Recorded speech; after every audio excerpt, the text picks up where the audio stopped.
Hi! ఏంటి 20 చూయిస్తున్నా అనుకుంటున్నారా? Birthday అయితే మనది కాదులే. బట్ ఆ పర్సన్‌ని లాస్ట్‌లో ఇంట్రడ్యూస్ చేస్తా. ఈ 20ని ఫిల్ చేయడానికి పడిన పాటలున్నాయే మామూలుగా కాదు. ఫైనల్లీ అది ఎలాగోలా అయితే ఫిల్ చేసేసినామనమాట. మా బర్త్‌డే పాప వచ్చేసి నేను కూడా చేస్తా బౌస్ అంటూ జాయిన్ అయింది. లాస్ట్‌కి మెంటల్ వచ్చేసి క్విట్ అయిపోయింది. నేను మా బర్త్‌డే పాప మాత్రం సింపుల్ టాస్క్ తీసుకొని వర్క్ అయితే కంప్లీట్ చేసేసినాం. పాపం దాని డెకరేషన్‌కి అదే హెల్ప్ చేసుకున్నది. మా సిరి పాప మాత్రం బౌస్ చేస్తూ ఉంది. ఈలోపు కేక్ అయితే వచ్చేసింది. ఆనందం మావి రావడం అంటే ఇదేనేమో ఎందుకంటారా? ఆల్ గుడ్ అనుకునే లోపు కేక్ మీద నేమ్ లేదు. ఇది పెద్ద మూమెంట్ మాకైతే. ఇంకేం చేస్తాం అన్నీ లైట్ తీసుకున్నాం. ఇంకా ఫ్రస్ట్రేషన్ నుంచి బయటికి వచ్చి నాన్ డాన్సర్ అయిన నన్ను డాన్సర్‌ని చేశారు కాసేపు. ఇంకా బర్త్‌డే పాప రెడీ అవుతూ ఉంటే మేము మా డెకరేషన్ స్టార్ట్ చేశాం. మనకి కొంచెం దూలెక్కువ. ఏది తినగా ఒప్పుకోం అసలైతే. ఈ డెకరేషన్ కంప్లీట్ అయ్యేసరికి ఎన్ని సార్లు అరిచానో. Finally this is the output.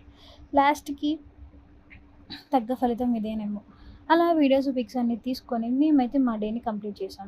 We choose homes over cafes. So, ఏమన్నా సరే ఇంట్లోనే చేసుకుంటాము. బయటికి వెళ్ళరా అంటే వెళ్తాం. కానీ చాలా అరుదుగా వెళ్తామనమాట. అది కాక నో హడావిడి ఓన్లీ పీస్ అనే దాన్ని ఫాలో అయితామనమాట. So, this is how my day ends. మీరు మీ ఫ్రెండ్స్ బర్త్‌డేస్ కూడా ఇట్లనే సెలబ్రేట్ చేస్తారా? లేకుంటే బయటనా? Let me know in the comments.